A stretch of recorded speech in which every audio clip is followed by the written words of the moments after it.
दुर्योधन ने बहुत बोला कृष्ण के सामने। अब कृष्ण की बारी आई तो वो बोल रहे हैं उसके सामने कि अभी तक तेरी हर गलती को मैं सोच के माफ करता आया हूं कि तू अभी बच्चा, अबोध, नादान और मूर्ख है, लेकिन आज तूने साबित कर दिया कि तू अब बच्चा नहीं बल्कि कृतज्ञ, दुराचारी और दम्भी मनुष्य है जो सत्ता के मद में ये भी भूल गया कि तुझे मनुष्य बनाया किसने। तूने मुझे नहीं जाना, मुझे नहीं पहचाना। आज अपनी आंखें खोल और जान कि मैं कौन हूं। मैं वो हूं जो जिसके प्रेम से पूरा संसार तरसता है, जिसके क्रोध से समस्त ब्रह्मांड कांपता है। मैं जन्म हूं, मैं ही हूं, मृत्यु में अनादि हूं, इसलिए मैं था, मैं हूं और सदैव रहूंगा। लेकिन याद रख दुर्योधन, मैं हमेशा तेरे काल का मूल रहूंगा। नमस्कार दोस्तों, आपका स्वागत है मेरे YouTube channel Pakistani media all India latest news में।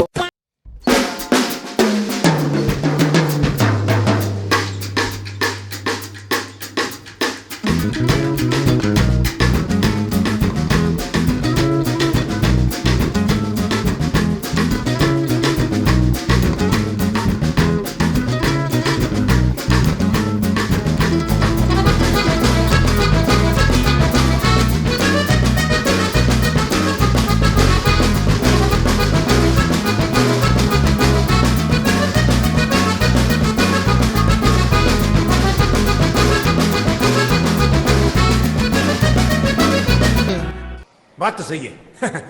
As you know, we are great believers in Lord Ram, and Lord Ram की कृपा है कि हमारे परिवार में सब ठीक है और सब खुशी और सब मंगल है। जय श्री राम। जय Shri Ram and I pray for all of you. लेकिन एक सेकंड, जय श्री राम।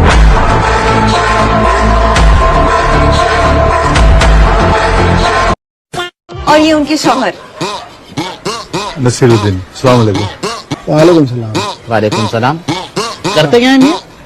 ड्राइवर हूँ और खुदा की नेमत से खुद की गाड़ी है अपनी।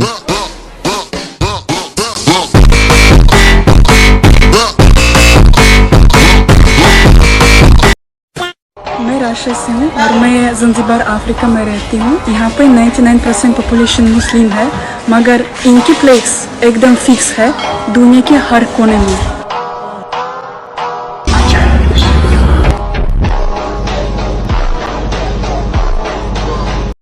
दुबई के अंदर धीरेन्द्र शास्त्री महाराज, जिनको भागेश्वर धाम के नाम से भी बहुत ज्यादा इंडिया के अंदर मकबूलियत हासिल है, उनको दुबई के अंदर इनवाइट किया जाता है और उनको रिसीव करने के लिए शेख फैमिली से डॉक्टर अबू अब्दुल्ला आते हैं। उनको अपनी लग्जरी गाड़ी में बिठाते हैं और गाड़ी खुद ड्राइव करते हैं और उनकी आमद पे जो है ना दुबई बहुत ज्यादा खुश होते और कहते हैं कि हिंदुइज्म का जो पीस और लव का जो पैगाम है, आए सब इसमें मिलकर जो है कंट्रीब्यूट करते हैं। हमारा तो संकल्प है, जब तक हमारे तन में खून रहेगा, श्वास।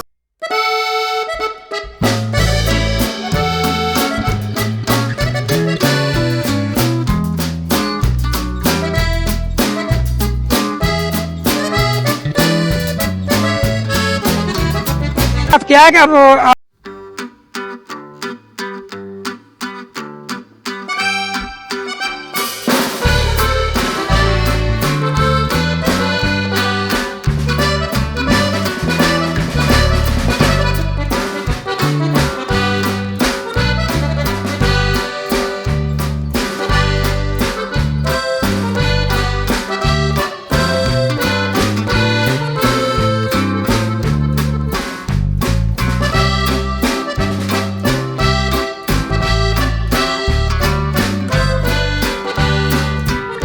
जय श्री राम। ये तो मेरा पूरा परिवार है। जन्नत तो मैंने कभी देखा नहीं और किसने भी नहीं देखा होगा, बट जामनगर मेरे लिए जन्नत है और आप सब, मैं मानता हूँ कि आप सब ने इसे जन्नत बनाया है। तो मैं आप सबको वापस धन्यवाद करना चाहता हूँ। तभी बताने मारा बहु बहु जय श्री कृष्ण અને बहु बहु बहु धन्यवाद।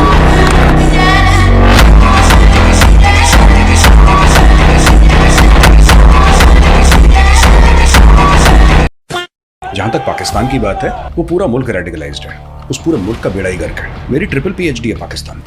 वहाँ की गौरव सिर्फ फौज रेडिकलाइज्ड नहीं है या ISI रेडिकलाइज्ड नहीं है, वहाँ पे आम आदमी रेडिकलाइज्ड है। पाकिस्तानी अमन के बारे में, शांति के बारे में कब बात करता है? जब आप उसकी दोनों टांगें तोड़ के उसको व्हीलचेयर में बैठा देंगे ना, तब वो अमन का फरिश्ता बन जाएगा पाकिस्तानी के पास 2 रुपए जेब में आ जाए, वो जिहाद के घोड़े पर चढ़ के तलवार घुमाना शुरू कर देता है।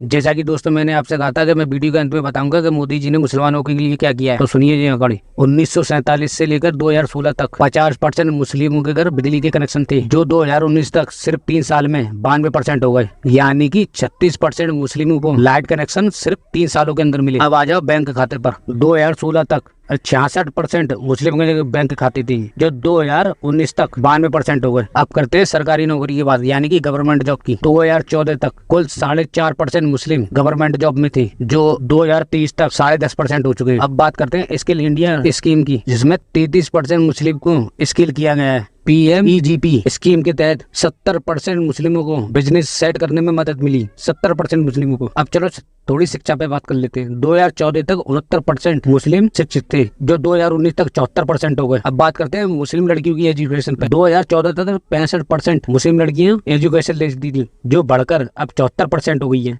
और मोदी जी ने 3 तलाक जैसे कानून भी खत्म किए। अब आ जाओ PM आवास योजना, जिस योजना के तहत गरीबों को घर मिलते हैं। इस स्कीम में 2 करोड़ 31 लाख घर बने हैं, जिसमें से 31% सिर्फ मुसलमानों को मिले, यानी कि 2 करोड़ 31 लाख जो घर बने हैं, उसमें से 31% जो घर मिले वो सिर्फ मुस्लिमों को मिले। अब बात करते हैं PM किसान निधि योजना, जिसके तहत डायरेक्ट ट्रांसफर बैंक खातों में पैसे पहुँचते हैं किसानों के। 33% मुस्लिम है जिनके अकाउंट में सीधे पैसे उनके बैंक अकाउंट में पहुंचे। अब आ जाओ योजना, जिसके तहत सिलेंडर बांटे गए थे गरीब महिलाओं को। 2023 तक 9 करोड़ सिलेंडर बांटे गए, जिसमें से 37% सिर्फ मुस्लिम महिलाओं को मिले। अब आ जाओ हज यात्रा पर। 2014 तक हज यात्रा कोटा 1,36,000 तक था, जो मोदी जी ने 2024 तक बढ़ाकर 1,75,000 करवा दिया। और सुनो, पहले मुस्लिम महिलाएं बिना पुरुष के हज यात्रा नहीं कर सकती थी, फिर मोदी सरकार ने इसे भी खत्म करवा दिया। अब मुस्लिम महिलाएं बिना पुरुष के हज यात्रा कर सकती हैं, और की भी है। अब तक 4,000 महिलाएं ऐसी हैं जो बिना पुरुष के हज यात्रा कर चुकी हैं। और सुनो,